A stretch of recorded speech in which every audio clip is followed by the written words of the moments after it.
محدثین کہتے ہیں ہم نے حدیثیں ساری جمع کر دی ہیں، پر کس حدیث سے کیا مسئلہ نکلتا ہے یہ ہمیں نہیں پتا، یہ امام اعظم بتائیں گے، یہ امام شافعی بتائیں گے، یہ امام مالک بتائیں گے، یہ امام احمد بن حنبل بتائیں گے، وہ اسپیشلسٹ ہیں۔ ہم جمع کرنے والے ہیں، وہ حدیثیں سامنے رکھ کے امت کی رہنمائی کرنے والے۔ نبی پاک صلی اللہ تعالی علیہ وآلہ وسلم نے فرمایا معاذ تو جا رہا ہے، اگر تجھے وہ مسئلہ قرآن سے نہ ملا تو کیا کرے گا؟ عرض کی حضور قرآن سے نہ ملا تو آپ کی حدیث سے تلاش کر لوں گا۔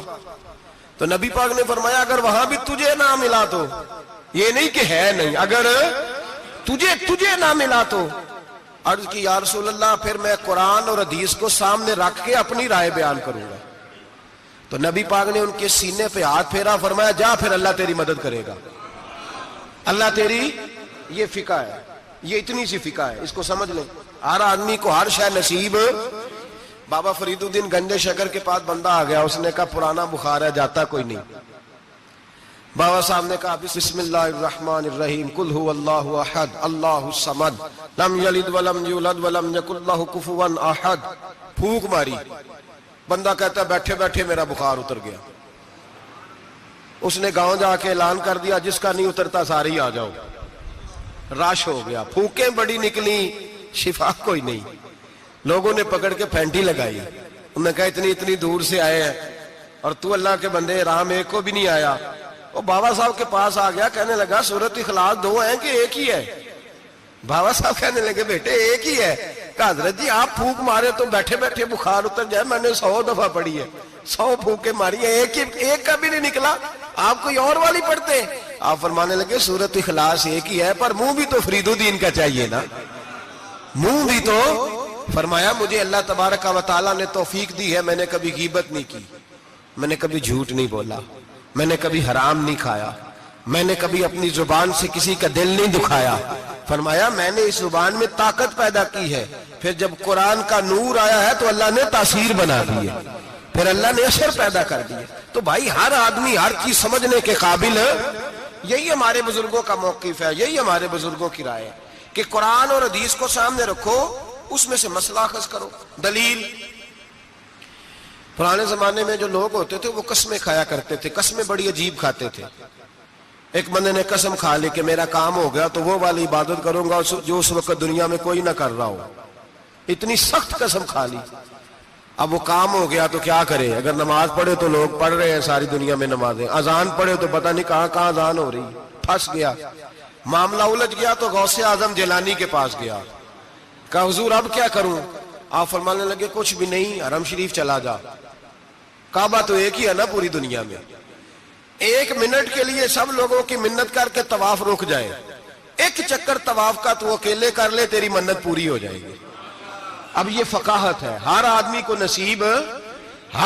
کو یہ نصیب نہیں ہوتی، یاد رکھ۔ آگے چلیے، امام اعظم ابو حنیفہ کا زمانہ، ایک بادشاہ نے قسم کھا لی، اپنی بیوی سے کہنے لگا اگر تو چاند سے زیادہ خوبصورت نہ ہو تو تجھے 3 طلاقیں۔ اب مسئلہ بن گیا، کدھر سے نکالیں؟ اب قرآن پاک میں یہ لفظ کہیں نہیں لکھا کہ عورت چاند سے زیادہ خوبصورت ہوتی ہے، کسی حدیث میں نہیں لکھا واضح طور پر کہ بی بی چاند سے زیادہ خوبصورت ہوتی ہے۔ علماء کوفہ بیٹھ گئے، علماء بغداد بیٹھ گئے، علماء مصر بیٹھ گئے، بادشاہ تھا، اور پھر جو اس کی بیوی تھی وہ بھی ایک بادشاہ کی بیٹی تھی۔ اگر یہ طلاق ہو گئی تو 2 ملکوں کی جنگ چھڑ جائے گی، حالات خراب ہو جائے گی۔ علماء پریشان ہیں کہ جائیں تو کدھر جائیں؟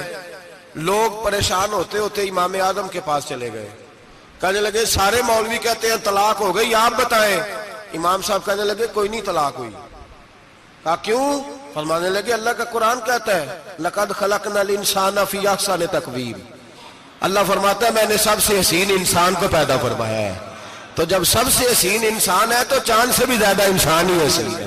فرمایا لہذا اس کی بیوی کو طلاق، مسئلہ تو قرآن پاک سے حل فرمایا نا، لیکن ہر آدمی کی وہاں تک رسائی ہو سکی، یہ فقاہت، یہ علم ہے، اور یہ اللہ سب کو عطا نہیں کرتا، یہ کسی کسی کا نصیبہ ہوتا ہے، کسی۔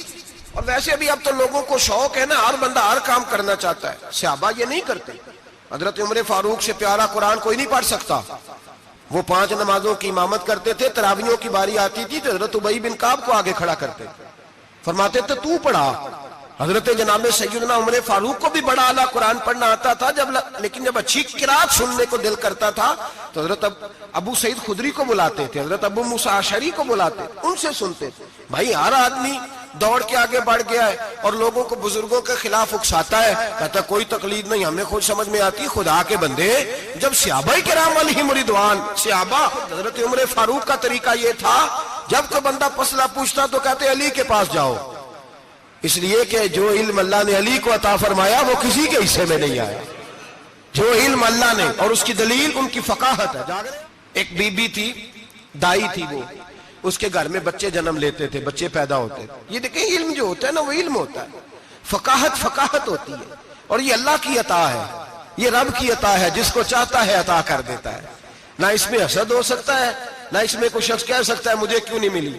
حضرت علی رضی اللہ تعالیٰ عنہ کا زمانہ ہے، ایک بی بی کا خیمہ تھا، جھونپڑی تھی، جیسے آج ہاسپٹل بنے ہوئے ہیں وہاں بچے پیدا ہوتے ہیں۔ ایک بی بی تھی، وہ دائی تھی، کام کرتی تھی یہ والا، اس کے گھر میں 2 کیس اکٹھے آ گئے، نہ اتنی لمبی چوڑی لائٹیں ہوتی تھی، اس نے اپنی جھونپڑی میں دونوں بیویاں اکٹھی تھی، دونوں کو اللہ تعالیٰ نے اولاد دی۔ رات بڑی گہری تھی، اندھیرا بڑا سخت تھا، ایک کے گھر میں بچہ پیدا ہوا، دوسری کے گھر میں بچی پیدا ہوئی۔ اب جب صبح کا اجالا نکلا تو جھگڑا شروع ہو گیا، دونوں بیویاں مطالبہ کرتی ہیں بیٹا میرا ہے، بیٹا میرا ہے۔ اب وہ دائی بھی نہیں بتا سکتی، اندھیرا بڑا سخت تھا، بوڑھی عورت تھی، سمجھ نہیں آتی کیا کروں۔ تلواروں تک بات چلی گئی، لوگوں نے کہا کیوں لڑتے ہو جب مولا علی شیر خدا جو موجود ہے۔ انا مدینہ تو علم و علی بابوہا، نبی پاک نے فرمایا میں علم کا شہر ہوں، علی اس کا دروازہ ہے۔ فرمایا جب اتنا بڑا شخص موجود ہے تو ضرورت ہی نہیں۔ لوگ پریشان ہو کے گئے، جا کے کہنے لگے حضور ایک مسئلہ آ گیا، ذرا سوچ کر غور کر کے بتائیے۔ اندھیرے میں بچہ پیدا ہوا، ایک بی بی کے ہاں بیٹا، ایک کے ہاں بیٹی، اب دونوں بیٹی کی طلبگار ہے، فیصلہ کیسے کرے؟ تو حضرت علی نے کہا بڑے تم پریشان آئے تھے، یہ بھی کوئی بات ہے؟ دونوں بیویوں کا تھوڑا تھوڑا دودھ نکال کے تولو، جس کا دودھ وزنی بیٹا اسی کا ہے۔ کہا حضرت جی یہ مسئلہ آپ نے کیسے نکالا؟ فرمانے لگے قرآن پاک سے نکالا ہے۔ کہا کیوں؟ فرمانے لگے اللہ قرآن میں کہتا میں نے بیٹے کے 2 حصے رکھے ہوئے ہیں اور بیٹی کا 1 حصہ رکھا ہوا ہے، تو جب اللہ کسی کے گھر میں بیٹا دیتا ہے تو دودھ بھی وزنی ہوتا ہے، اس لیے کہ ڈبل وزن کا ہوتا ہے۔ انہوں نے دودھ نکال کے تولا، مقدار 1 جتنی، مقدار 1 جتنی، اس کا ½ کلو دودھ، اس کا 1 کلو، وزن کیا تو پورا ہو گیا۔ پیمانے رکھے گئے تو وہ ناپنے میں اور تھا، تولنے میں اس کا دودھ وزنی نکلا۔ جب دودھ وزنی نکلا تو جناب سیدنا علی المرتضیٰ فرمانے لگے جس کا دودھ وزنی بیٹا اسی کا ہے، اللہ ڈبل وزن کا دودھ عطا کرتا۔ اب مسئلہ کہاں سے نکلا بولیے؟ لیکن ہر بندہ نکالنے کی طاقت، یہی حضرت امام اعظم ابو حنیفہ کا کمال ہے۔ صحابہ کے زمانے میں ضرورت نہیں تھی صحابہ کو، ایک تو وہ اتنی لاپرواہی کی نماز نہیں پڑھتے تھے جتنی ہم پڑھتے ہیں۔ اتحیات میں بیٹھے ہیں، سورۃ فاتحہ پڑھی جا رہی ہے، اتحیات میں بیٹھ کے بندے پوچھتے ہیں آگے، کہتے ہیں حضرت میں اتحیات میں سورۃ فاتحہ پڑھ رہا تھا، ساری پڑھ لی ہے، وہ تو رکوع کا وقت ہے تو یاد آیا کہ یہ تو اتحیات ہے۔ اتنی لاپرواہی کی پہلے تو وہ نمازیں نہیں پڑھتے، پھر اگر کسی کو غلطی ہو جاتی تو سامنے جناب رسالت امام صلی اللہ علیہ وسلم کا جلوہ والدہا موجود تھا، وہ حضور سے پوچھ لیتے۔ جب وقت گزرنے لگا نا، تابعین کا زمانہ آیا تو پھر مسئلہ بنا، ایک تو تھوڑا تھوڑا مشکات نبوت سے لوگ دور ہوئے تو لاپرواہی بھی آنے لگی۔ اب لوگوں نے پوچھنا شروع کیا کہ سورۃ فاتحہ بھول جائے تو کیا کریں؟ رکوع میں بندہ چلا گیا تو رکوع تو کر لیا لیکن سبحان ربی العظیم نہیں یاد رہا تو کیا کرے؟ سجدے میں گیا سبحان ربی الاعلیٰ نہیں پڑھا تو کیا کرے؟ اب مسائل بنے، اب ضرورت ہوئی۔ امام اعظم نے اصول فقہ مرتب کی، ہمیں بتایا کہ نماز میں فرض کیا ہے، نماز میں واجب کیا ہے، نماز میں کیا شے ضروری ہے اور کیا شے ضروری نہیں ہے۔ وہ بھی انہوں نے حدیثیں سامنے رکھی کہ نبی پاک نے کس کس بات کی کتنی تاکید کی، کس کس بات کی زیادہ تاکید نہیں فرمائی۔ پھر انہوں نے مسئلہ بتایا کہ قیام کرنا فرض ہے، رکوع کرنا فرض ہے، لیکن رکوع میں سبحان ربی العظیم کہنا سنت ہے، اگر کسی کی رہ بھی جائے گی تو اس کی نماز ہو جائے گی۔ قوما کرنا فرض ہے، سجدہ کرنا فرض ہے، لیکن سجدے میں سبحان ربی الاعلیٰ کہنا سنت ہے، رہ بھی گیا تو نماز، جو سجدہ ہی نہیں کرے گا اس کی نہیں۔ تو یہ اصول بنائے امام اعظم نے۔ امام اعظم کون تھے؟ کپڑے کے ایک بہت بڑے تاجر تھے، ان کے بیٹے تھے، پورا نام تھا نعمان بن ثابت۔ امام اعظم ان کا لقب ہے، ابو حنیفہ ان کی کنیت ہے۔ لوگ جب اپنی مرضی کی باری آتی ہے تو حرم شریف کے حوالے دینے شروع کر دیتے ہیں، حرم شریف میں جو ہوتا ہے حرم شریف میں نے کہا چلو وہی مان لو، مسجد نبی میں باب بلال سے داخل ہو جاؤ یا باب ہجرت سے داخل ہو جاؤ۔ مسجد نبی میں جب داخل ہوگے، اندر مسجد کے قدم رکھو گے دونوں دروازوں سے جا کے، تو جو کھلا سین ملے گا اس سین کے اوپر جو سامنے نظر ڈالو گے تو 4 اماموں کے نام لکھے ہوئے فقہ کے، جو سب سے پہلا نام لکھا ہے وہ امام اعظم ابو حنیفہ کا لکھا ہوا ہے۔ آج بھی مسجد نبی میں، آج بھی، دوسرا امام شافعی کا، تیسرا حضرت امام مالک کا، چوتھا امام محمد بن حنبل کا، اور آج بھی فقہائے مکہ اور مدینہ جب فتویٰ دیتے ہیں تو امام محمد بن حنبل کے قول پہ فتویٰ دیتے ہیں، اور ہر جگہ وہ اعلان کرتے ہیں کہ ہم فقہ کے ماننے والے مقلد ہیں امام محمد بن حنبل کے، وہ اعلان کرتے ہیں، انہوں نے لکھ کے لگایا ہوا ہے۔ ایک پوری دنیا کی لوگ تو کسی نہ کسی امام کی تقلید کریں، اور ایک چھوٹی سی جماعت اٹھ کے کہے نہیں ہمیں ڈائریکٹ سمجھ آئی ہے، تو کیسے بھائی تمہیں سمجھ آ گئی؟ امام اعظم ابو حنیفہ کا نام نعمان بن ثابت تھا، کوفے میں پیدا ہوئے تھے، صحابہ کے شاگرد تھے، 80 ہجری میں پیدا ہوئے، 150 ہجری میں آپ کا وصال ہوا، باپ تاجر تھے، آپ فرماتے ہیں میں سیانا ہوا تو تجارت میں لگ گیا، ریشمی کپڑے کا کاروبار تھا، بہت بڑا گھرانہ مالدار تھا ہمارا، میں گلی سے گزرتا تھا، رستے میں امام شافعی کا مدرسہ تھا، میں بچوں کو پڑھتے دیکھتا تو مجھے شوق ہوتا، اکثر میں وہاں 2-4 منٹ 10 منٹ قیام کرتا۔ ایک دن امام شافعی نے بلایا اور بلا کے فرمایا بیٹے کیا کرتے ہو؟ میں نے کہا کپڑے کا کام کرتا ہوں۔ تو کہنے لگے تیرے چہرے میں بڑی چمک ہے، تیرے چہرے میں بڑی روشنی ہے، مجھے لگتا ہے میرا رب تجھ سے کوئی بڑا ہی کام لینے والا ہے، تو آ نہیں جاتا، پڑھ نہیں لیتا۔ اقبال کہتے ہیں اگر کوئی شعیب آئے میسر، شبانی سے کلیمی 2 قدم ہے، اللہ کرے کسی کو کوئی مل جائے، کسی کو کوئی بیٹھا ہوا مجھے دور دعا دیتا ہے، میں ڈوبتا ہوں پر سمندر اچھال دیتا ہے، اللہ کرے کوئی مل جائے۔ فرماتے ہیں امام شافعی نے میری بات ہوئی تو میں حضرت حماد کے مدرسے میں داخل ہو گیا۔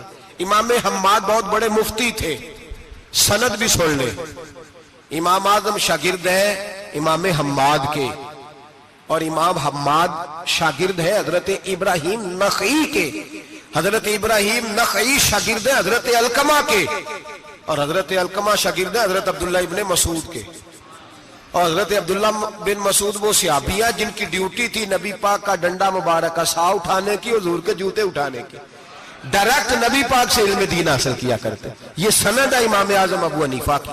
حضرت امام اعظم کہتے ہیں میں امام حماد کے مدرسے میں پڑھنے لگا، کئی سال رہ کے میں نے ان کے مدرسے میں علم حاصل کیا۔ جب میں فارغ ہوا تو میں نے کہا استاد جی میں کہاں مدرسہ بناؤں، میں کس مسجد میں بیٹھوں، میں کہاں جاؤں؟ کہتے ہیں میرے استاد اپنی کرسی سے اٹھے اور میرا بازو پکڑ کے اپنی جگہ پہ بٹھایا، کہنے لگے میں نے تجھے پڑھایا ہے لیکن رب نے تجھے بڑا ہی عطا کیا ہے، اب تو کہیں اور نہیں جائے گا، میری مسجد پر بیٹھ کر لوگوں کو پڑھایا کرے گا۔ امام اعظم ابو حنیفہ نے فقہ اور اصول کا علم وہاں سے حاصل کیا۔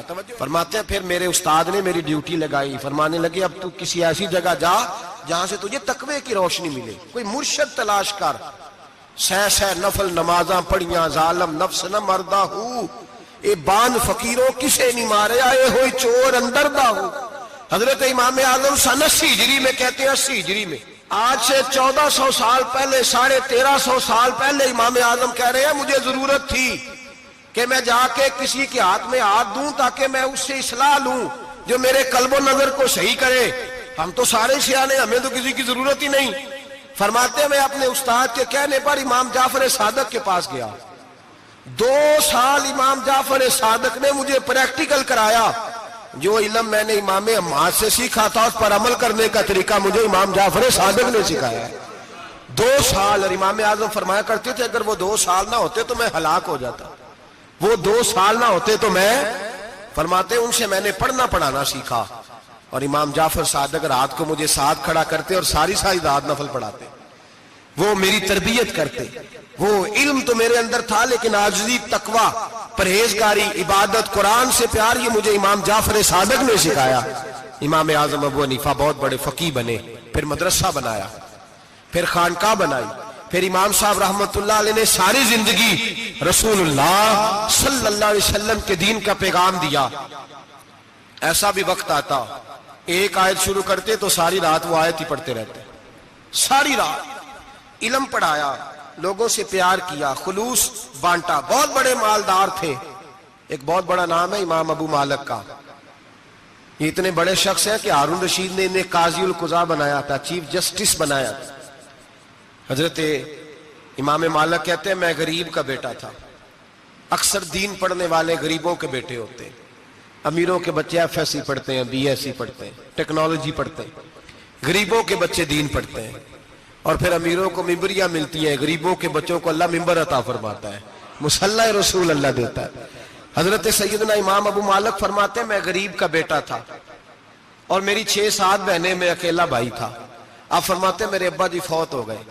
میری امی پکڑ کے مجھے ایک دھوبی کی دکان پہ لے گئی, کہنے لگی اسے کپڑے دھونے کا طریقہ بتا دے, سلیقہ سمجھا دے, یہ بھی ایک چھوٹی سی لانڈری کی دکان کھول لے گا, میری بیٹیوں کا پیٹ پالے گا. دھوبی کہنے لگا ٹھیک ہے, میں 2-3 درہم بھی دوں گا مہینے کے, اور جب کام سیکھ جائے گا تو تنخواہ بڑھ جائے گی. امام ابو مالک رحمت اللہ علیہ فرماتے ہیں میں بہنوں کے لیے روزی کمانے نکلا, میں بیوہ ماں کے سر پہ بوجھ اتارنے کے لیے نکلا, میں غربت کے عالم میں نکلا. رستے میں امام اعظم کا مدرسہ تھا. فرماتے میں وہاں چمکتے چہرے دیکھتا, لیکن اپنی غربت کو دیکھ کے میں آگے بڑھ جاتا, پریشان ہوتا کہ میں کیسے علم حاصل کروں گا. آپ فرماتے امام صاحب مجھے اکثر دیکھتے. ایک دن امام اعظم باہر نکلے, مجھے کھڑے ہوئے دیکھا تو قریب بلایا, سینے سے لگایا, ماتھا چوما. کیا نام ہے؟ میں نے کہا ابو مالک میرا نام ہے. کہا تمہیں پڑھنے کا شوق ہے؟ کہا بڑا شوق ہے. کہنے لگے چل آ جا پڑھا کر, آ جا مدرسے میں پڑھا کر. کہتے میں سارا دن وہاں پڑھتا, گھر سے کام کرنے آتا, سارا دن امام اعظم کے پاس پڑھتا رہتا. مہینہ آیا تو میری اماں کہنے لگی تنخواہ لاؤ. میں نے کہا امی جی تنخواہ تو وہ دے گا جو ڈیوٹی پہ جاتا ہو, میں تو پڑھنے جاتا ہوں. کہتے اماں گھر سے نکلی اور بڑے غصے کے ساتھ نکلی, کہنے لگی مولوی نے میرا بچہ خراب کر دیا, میرا بچہ خراب کر دیا. میں کام پہ بھیجتی تھی, اس نے کس چکر میں ڈال دیا, مسلوں سے بھی کبھی پیٹ بھرا ہے, کام بھی تو کرنے چاہیے نا. کہتے امام اعظم کے سامنے کھڑی ہوئی. امام صاحب بڑے امیر کبیر آدمی, اربوں خربوں پتی تھی, اور پھر اتنے بڑے عالم فقیر, سارا بغداد, سارا کوفہ, سارا مصر سلوٹ کرتا ہے. بی بی آئی اور تیل جملے, عورتوں کا طریقہ ہوتا ہے. کہنے لگی مولوی تیری سفید داڑھی, تیرا اتنا نام, تجھے خیال ہی نہیں آیا میں بیوہ عورت ہوں, تو نے میرا بچہ خراب کر ڈالا, میری یتیم بچیاں روٹی کہاں سے کھائیں گی, مسلوں سے بھی کبھی پیٹ بھرا ہے. کہتی اتنے سخت جملے کہے, پر قربان جاؤ امام اعظم سنتے رہے اور مسکراتے رہے. کہنے لگے میری غلطی ہے, میری غلطی ہے, میری غلطی ہے. بی بی بھول گیا تھا, غلطی ہو گئی. بی بی کہتے تیری امام صاحب سنتے رہے. جب غصہ اتر گیا تو کہنے لگے اماں تیرا غصہ اتر گیا ہے؟ اتر گیا ہے. کہنے لگے تیرا بیٹا بڑا نیک ہے, تیرا بیٹا بڑا لائق ہے, تو اسے پڑھنے دے. کہنے لگے چپ کر بے مولوی, یہ پڑھے گا تو میں روٹی کہاں سے کھاؤں گی. امام صاحب کہنے لگے مجھے بتائے گی تیرے گھر کا خرچہ کتنا ہے. اس نے ایک لفظ تو ہے 3 دینار کا, ایک روایت ایسی بھی لکھی ہے بزرگوں نے, کہنے لگی 40 درہم ہے. اور اماں کہتی میں نے جان بوجھ کے زیادہ بتائے, حالانکہ میں کناب کا خرچہ کرتی تھی, لیکن جب کھلا ڈلا کرے تو وہ والا خرچہ بتایا. میں نے کہا 40 درہم خرچہ ہے, تو دے گا؟ تو کہتے امام اعظم کہنے لگے اماں تجھے لینے نہیں آنا پڑے گا, پہلی سے پہلے تیرے گھر میں پہنچ جایا کریں گے, یکم سے پہلے آئیں گے. او بھائیو کہاں استاد ملتے ہیں, کہاں استاد ملتے ہیں, کہاں وہ لوگ ملتے ہیں جو دعائیں مانگتے, التجائے کرتے, پیار کرتے. گزر گیا وہ دور, اب تو سوٹ لینے کا دور ہے, مٹھائیاں لینے کا دور ہے, ہاتھ ڈلوانے کا دور آیا ہے. اب کون پوچھتا ہے, اب تو پوچھتے ہیں تو میرے لیے کیا لایا ہے. حضرت سیدنا امام اعظم ابو حنیفہ رحمت اللہ علیہ 1 دن نہیں, 2 دن نہیں, 4 دن نہیں, 5 مہینے نہیں, 20 سال تک, کہنا آسان, بولنا آسان, سننا آسان, 20 سال تک امام ابو مالک کے گھر میں خرچہ دیتے رہے, وہ پڑھتے رہے. اماں کہنے لگی تو میرے بیٹے کو لگا تو لیا ہے, تو پڑھ کے بنے گا کیا. حضرت امام اعظم فرمانے لگے بادشاہوں کے تخت پر بیٹھ کر بادشاہوں کے ساتھ کھانے کھایا کرے گا, ان کے ساتھ بیٹھ کے حلوہ کھائے گا, وقت آئے گا تو دیکھے گی. کہتے ہیں میرے امام انتقال کر گئے, وقت بیت گیا. ہارون رشید نے مجھے بلایا بغداد میں اور کہا میں آپ کو چیف جسٹس بنانے لگا ہوں. کہتے ہیں میں خوشی سے سجدے کرنے لگا. میں چیف جسٹس بنا. میں نے اپنی اماں کو خط لکھا کہ اماں بغداد آ جا، تیرے بیٹے کو اللہ نے بڑی شان عطا کر دی ہے. فرماتے ہیں ہارون رشید کی بیوی بڑی اولیاء کی علماء کی بڑی فرما بردار تھی، محبت کرنے والی تھی. اس نے حلوہ بنا کے بھیجا، کھانا بنا کے بھیجا. ہارون رشید تخت پہ بیٹھ کے کھانے لگا تو کہنے لگا امام صاحب آپ بھی یہیں آ جائیں میرے ساتھ. کہتے ایک کونے میں وہ بیٹھ گیا، ایک میں بیٹھ گیا، بیچ میں کھانا رکھ لیا. اتنی دیر میں میری اماں بھی پہنچ گئی. 2 لقمے کھائے تھے کہ اماں آ گئی. جب اماں نے مجھے تخت پہ بیٹھے دیکھا، ایک یتیم، ایک لاوارث، ایک بن باپ کا بچہ، وہ کل تک جو بہنوں کے لیے 4 دینار نہیں لا سکتا تھا، تخت پہ بیٹھ کے جب روٹی کھاتے دیکھا تو اماں تڑپ گئی، روئی، چیخیں ماری. میں نے کہا اماں کیا ہوا؟ کہنے لگی بیٹا مجھے تیرا استاد یاد آ گیا ہے. اس نے کئی سال پہلے کہا تھا اسے دین کا علم پڑھنے دے، اسے فقیہ بننے دے، یہ بہت آگے جائے گا. دیکھ آج اللہ نے تجھے کتنی شان عطا کی ہے. کہا بیٹا یہ کمال تیرا نہیں، یہ امام اعظم ابو حنیفہ کا کمال ہے، یہ ان کا کمال ہے جنہوں نے تمہیں یہاں تک پہنچایا. میرے بھائی اپنی پوری زندگی حضرت امام اعظم ابو حنیفہ نے. آج تو اساتذہ کرام، اساتذہ مجھ سے ایک ٹیچر کہنے لگے حضرت جی دل نہیں لگتا، بے سکونی سی ہے، کچھ بتلائیں. تو میں نے کہا کلاس میں کوئی یتیم بچہ ڈھونڈ لیں، کوئی لاوارث بچہ ڈھونڈیں، اس کی وردی اپنے ذمے لے لیں، کتابیں اپنے ذمے لے لیں، اس کا خرچہ اپنے ذمے لے لیں، روز جیب میں ٹافیاں ڈال کے جایا کرے کہ غریب کو دینی ہے. فرمایا 2 مہینے یہ والا وظیفہ بھی پڑھ کے دیکھیں، اللہ آپ کو سکون عطا کرے گا. یہ بھی کہنے لگے بڑی ٹھنڈک ہوئی ہے، بڑا سکون ملا ہے، بڑی تابعداری. میں نے کہا آپ لفظوں سے سکون چاہتے ہیں، وہ لوگ خدمت کر کے سکون لیتے. کوفے کا ایک امیر آدمی تھا، پھر غریب ہو گیا. غریب، غربت بڑی پریشانی ہے، بڑی پریشانی، بڑی آزمائش. غریب بیوقوف اس لیے ہوتا ہے کہ اس کی جیب میں پیسے نہیں ہوتے.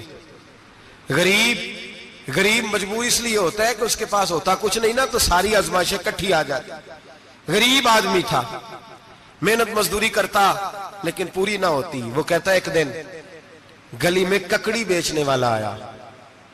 تو میری ایک بیٹی تھی چھوٹی سی، باقی بچے بڑے تھے. چھوٹی ضد کرنے لگی، کہنے لگی ککڑی کھانی ہے، ککڑی. کہتے میں پریشان ہو گیا، دل ٹوٹ گیا. بیٹی نے سوال کیا ہے. فرماتے میں نے سوچا کس کے پاس جاؤں، کسی اور کے پاس مجھے سمجھ نہ آیا، میں سیدھا امام اعظم کے پاس چلا گیا. یہ شخص ہے جو مجھے دے گا بھی اور میرا پردہ بھی رکھے گا، مجھے دے گا بھی اور میرا، بولیے، میرا یہ پردہ بھی رکھے گا، یہ رسوا نہیں کرے گا، یہ فوٹو نہیں کھچائے گا. یہ فوٹو کھچا کے پہلے دن فیس بک پہ نہیں لگائے گا کہ میں غریبوں میں تھیلے بانٹ رہا ہوں. یہ اسی وقت اخبار والوں کو نہیں بلائے گا 1 تھیلا اور 6 اخباروں میں تصویریں. یہ اس طرح نہیں خیرات دے گا. حضرت امام اعظم کے پاس گیا تو فرماتے رش بہت زیادہ تھا، میں امام صاحب سے بات ہی نہ کر سکا. واپس آ گیا، امام صاحب نے بندہ بھیجا، فرمایا پتہ کر یہ بندہ کسی ضرورت کے لیے آیا تھا، رش کی وجہ سے بات نہیں کر پایا. کہتے واپس میرے پیچھے بندہ بھیجا، وہ میرے گھر تک آیا. گھر آ کے اس کو حالات کا پتہ چل گیا، واپس گیا. کہتے ہیں 3 تھیلیاں شرفیوں کی بھر کے امام اعظم لائے اور خود آئے اور رات کے اندھیرے میں آئے اور مجھے تھیلیاں دے کے نا تو میرے آگے ہاتھ باندھ دیے. میں نے کہا حضور ہاتھ کیوں باندھتے ہیں؟ آپ فرمانے لگے یار دکھ اس بات کا ہے کہ تو میرا پڑوسی تھا اور تیری غربت کا مجھے پتہ ہی نہیں چلا. تو میرے علاقے کا تھا اور میں نے سوچا ہی نہیں، میرا اپنا تھا، مجھے خیال ہی نہیں آیا. فرمایا معاف کر دے، میری شکایت نہ کرنا کہ یہ میری طرف توجہ نہیں کرتا. علم بھی تھا، عمل کا نور بھی تھا، تقوی کا حسن بھی تھا، غریب کی مدد کا جذبہ بھی تھا. آج لوگوں پر مال کا فتنہ سوار ہوتا ہے، سب پر نہیں لیکن زیادہ لوگوں پر. جیسے جیسے مال آتا جاتا ہے ویسے ویسے عقل بھی آتی جاتی ہے، ویسے ویسے سیانے بھی ہوتے جاتے ہیں. کہتے ہیں وہ بھی کمائے، وہ بھی کرے، میں تو ٹیکنیکلی بڑا ہوں، میں عقل مندی، میں بڑی نہ بہن کی فکر رہتی ہے، نہ بھانجوں کی فکر رہتی ہے، نہ رشتہ دار کی فکر رہتی ہے، نہ دائیں بائیں کچھ دیکھتے ہیں. لوگ جیسے جیسے پاورفل ہوتے جاتے، ہٹتے جاتے، کٹتے جاتے، امیروں سے گرانے لگتے جاتے، آگے کی طرف دیکھتے جاتے. امام اعظم ابو حنیفہ رحمت اللہ علیہ نے ساری زندگی پیار کیا، محبت بانٹی، علم، فقاہت، تقوی، روشنی. آج لوگوں کو علم ہوتا ہے پر علم کا نور نہیں ہوتا. ہمیں بہت ساری باتوں کا پتہ ہوتا ہے پر وہ باتیں ہمارے لفظوں میں ہوتی ہیں، ہم اس کے حسن سے آگاہ. اور اگر میں یہ کہہ دوں کہ ہمیں ان باتوں پر یقین کامل نہیں ہوتا کہہ رہے ہوتے ہیں, ہم سمجھتے ہیں, بڑی باتیں کرتے ہیں, لیکن ان باتوں کے پیچھے جو عمل کا جذبہ ہے وہ پھیکا ہوتا. امام اعظم ابو حنیفہ رحمت اللہ تعالی علیہ جتنے بڑے عالم تھے, اتنا ہی بڑا خوف تھا اللہ کا دل میں, اتنا ہی بڑا خوف تھا. ایک آدمی کہتا ہے میں نے امام صاحب سے مسئلہ پوچھنا تھا, میں نے عشاء کی نماز امام صاحب کے پیچھے پڑھی. کتنی لوگ باتیں سنتے ہیں, اس کا اثر کتنا لیتے ہیں, لیکن امام صاحب رحمت اللہ علیہ کا طریقہ کیا تھا؟ کہتے میں نے امام صاحب کے ساتھ نماز پڑھی مسجد میں, تو قاری صاحب نے قرآن پڑھا, اذا زلزلت الارض زلزالہا واخرجت الارض اثقالہا. فرماتے ہیں آخری دو آیتیں پڑھی, فمن یعمل مثقال ذرۃ خیرا یرہ ومن یعمل مثقال ذرۃ شرا یرہ. اللہ فرماتے ہیں میں قیامت کے دن تیرے ذرے ذرے کا حساب کروں گا. ذرہ برابر نیکی ہوئی تو تیرے سامنے آئے گی, ذرہ برابر گناہ ہوا تو تیرے کس کے برابر؟ جی وہ کتنا ہوتا ہے؟ ریت کا ایک ذرہ, اس کے برابر بھی گناہ ہوا تو تیرے سامنے, یہ اللہ کہہ دیا ہے. تو ایسا انشاءاللہ ہو کے رہے گا. اللہ ایک دفعہ دکھائے گا. دعا فرمائے اللہ ہمیں معافی عطا فرمائے, اللہ ہم سے درگزر فرمائے, اللہ ہمیں بخشے ہوئے میں شامل فرمائے. یہ آیت امام صاحب نے سنی تو کہتے ہیں میں, نمازی سارے چلے گئے تو امام صاحب بیٹھے اور یوں نہ اپنی داڑھی پکڑ لی, چراغ ٹمٹما رہا, کہتے ہیں داڑھی پکڑ لی اور امام صاحب بیٹھے ہیں. میں نے کہا کہ کسی محویت کے عالم میں ہے, سوچ میں, چلے میں تھوڑی دیر میں آتا ہوں. کہتے ہیں میں 2 گھنٹے کے بعد آیا تو امام صاحب ایسے بیٹھے ہیں داڑھی پکڑی ہوئی.